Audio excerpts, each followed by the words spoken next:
धर्म अपने जगह पर है, राजनीति अपने जगह पर है। का राजनीति जो है एकदम सधा हुआ राजनीति है। वो दिन तो याद होगा कांग्रेस का, जो कई घटना हुआ है, कई चीज हुई है।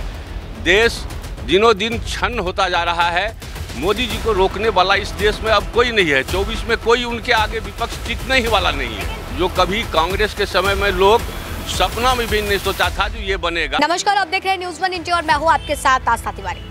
लगातार जिस तरीके से 3 राज्यों में प्रचंड जीत के बाद सबसे बड़ा सवाल खड़ा हो गया है कि 2024 में किस तरीके से भारतीय जनता पार्टी अपना दबदबा दिखाने वाली है। क्या कुछ खेला वो खेलने वाली है। लेकिन इस बीच जो 3 राज्यों में 2 राज्यों के मुख्यमंत्रियों का चयन हुआ है, एक तरफ आदिवासी चेहरा तो दूसरी तरफ ओबीसी फैक्टर। इसी को लेकर के चर्चा करने के लिए हमारे साथ वरिष्ठ पत्रकार मौजूद हैं, सज्जन कुमार झा जी, जिनसे हम चर्चा करेंगे और जानने की कोशिश करेंगे कि आखिर ये पूरा जो समीकरण भारतीय जनता पार्टी तैयार कर रही है, इसके इर्द गिर्द कितने लोग फंसने वाले हैं, क्या लगता है? देखिए, भारतीय जनता पार्टी का राजनीति जो है एकदम सधा हुआ राजनीति है। जमीनी राजनीति है, जमीनी पकड़ है उनका।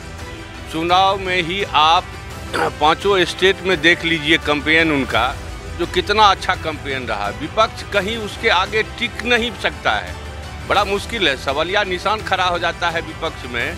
जिस तरह से आज आज़ादी के बाद लूट तंत्र को बढ़ावा देते हुए कांग्रेस ने हमारे देश के नौजवान और सभी आदमी को, महिला पुरुष को जो दुर्दशा में पहुंचाया है, वो दिन तो याद होगा कांग्रेस का, जो कई घटना हुआ है, कई चीज हुई है। देश दिनों दिन छन्न होता जा रहा है और जितना क्षेत्रीय पार्टी जन्म लिया है देश में, वह तो और कंगाल करने के पीछे में है देश में। लेकिन भाजपा इससे उबरने के लिए अपना सधा हुआ राजनीति करते हुए तीनों राज्य में अपार बहुमत से जीत हासिल की। जबकि सर्वे दे दिया था, ये सर्वे तो बंद हो जानी चाहिए, क्योंकि ये सर्वे जो है ना, समाज में द्वेषता फैलाता है, ये नहीं होनी चाहिए। और भाजपा इस प्रचंड जीत से आगे का रास्ता जो है ना साफ क्लियर हो गया है। साफ रास्ता ही क्लियर नहीं है, 24 तो क्लियर है ही। साथ में ये भी देखना है जो 25 में हमारा भारत जो है ना पूरे दुनिया पर परचम लहराएगी, वो भी व्यवस्था हो रही है, वो सारी चीज़ का। इसलिए जो मोदी जी का राजनीति बहुत सधा हुआ राजनीति है। इसमें कोई कहेगा धर्म के पीछे, कोई धर्म के पीछे कोई राजनीति नहीं है। ऐसा नहीं है जो हिंदू का विकास हो रहा है, मुस्लिम का विकास नहीं हो रहा है। जहाँ भी आप देखेंगे तो हिंदू से ज़्यादा मुस्लिम का विकास हो रहा है। कभी भी ये फैक्टर देश में लोगों को नहीं सोचना चाहिए जो ये देश में धर्म की राजनीति हो रही है। धर्म अपने जगह पर है, राजनीति अपने जगह पर है।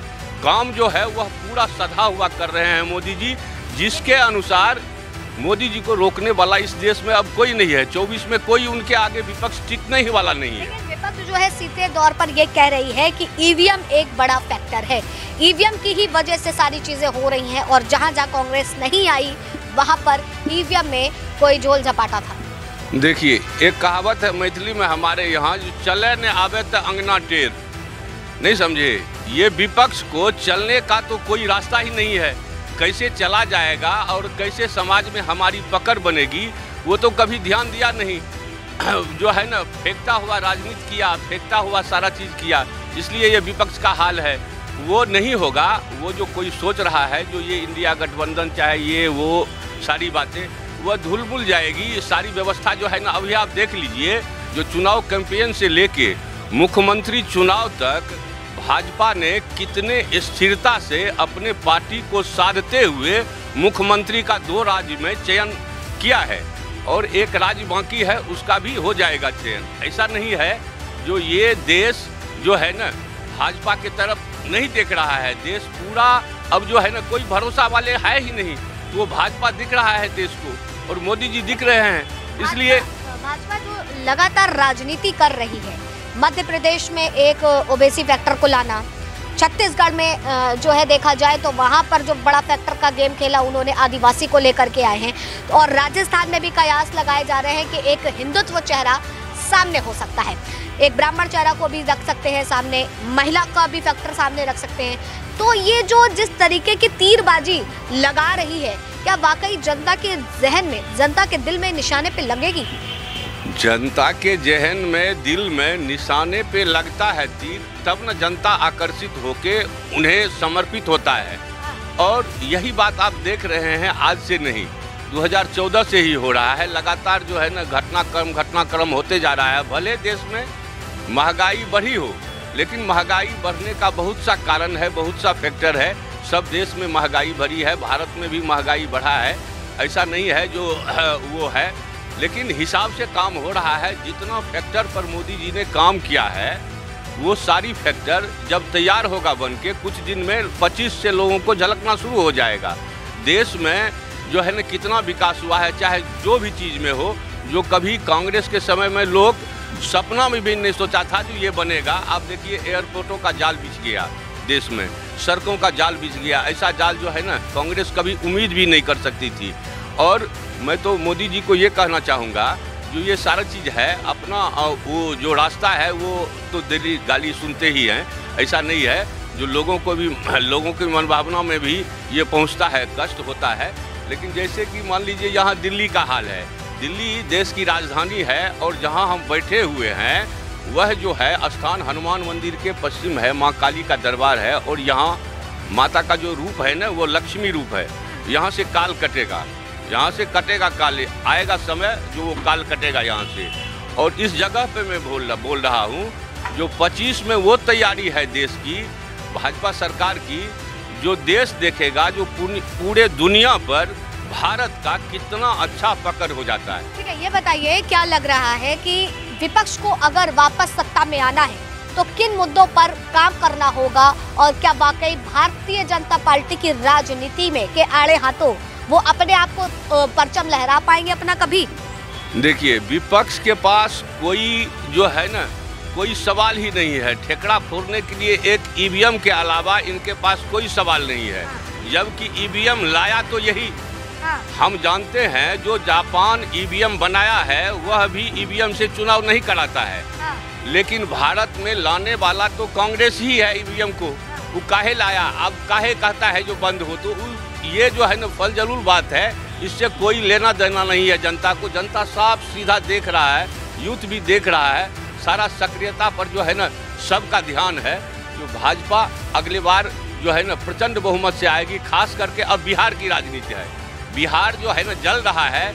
और 32 सालों से जो बिहार को नीतीश कुमार और लालू जी ने दोनों दोस्त है। भले भाजपा के साथ थे नीतीश जी कुछ समय, लेकिन भाजपा को उतना कर नहीं सका क्योंकि उसके चंगुल में भाजपा फंसा हुआ था। और इस बार का जो चुनाव होगा एमपी फैक्टर में ही भाजपा ने दिखा देगा बिहार को, जो बिहार का क्या हाल है। और यदि बिहार के जनमानस में थोड़ा सा भी अकल होगा तो वे उन्हें देखना चाहिए, जात पात पे नहीं जाना चाहिए। आप मध्य प्रदेश में मोहन यादव जी को मुख्यमंत्री बनाया जा रहा है। मैं ये कहता हूँ जो यादव ऐसा सीधा जाति कोई नहीं है। और यादव को दिग्भ्रमित करके लालू और मुलायम ऐसे आदमी दोनों प्रदेश के यादव को अपंग बना दिया है। इस स्थिति में यादव जी अपने सधे दिमाग से, सधे व्यवस्था से देश के ऊपर विकास के लिए अपना करबद्ध करें और स्थिति में आए जो हम जिस समाज से में हैं वहाँ हम जो रक्षा करते थे वो रक्षा हो। और आप यादव हैं, यादव से शुद्ध जात नहीं होता है कोई, और भारी संख्या में इस देश में है। यूपी और बिहार दोनों इस जात का बहुत बड़ा फैक्टर है। यादव जी यदि संभल जाएगा तो यूपी बिहार का कल्याण हो जाएगा। और जब तक बिहार ठीक नहीं होगा देश ठीक नहीं हो सकता है, ये मेरी मानना है। तो हमारे साथ सज्जन कुमार झा जी मौजूद थे, जिन्होंने बताया कि जो समीकरण तैयार हो रहे हैं भावी समय के लिए अगर देखा जाए, भविष्य के लिए देखा जाए, 2024 के लिए देखा जाए, तो यकीनन अगर इस राजनीति के आधार पर हर पार्टी दर पार्टी चलती है तो निश्चय कहीं ना कहीं जीत होगी। लेकिन जिस तरीके से भारतीय जनता पार्टी अपनी राजनीति कर रही है, लेकिन उसके भीतर अगर देखा जाए तो इर्द गिर्द किस तरीके से वो विपक्ष को आड़े हाथों ले रही है, ये साफ तौर पर दिख रहा है। फिलहाल तब तक के लिए आप बने रहे न्यूज़ वन इंडिया पर। कैमरा पर्सन राज के साथ आस्था तिवारी।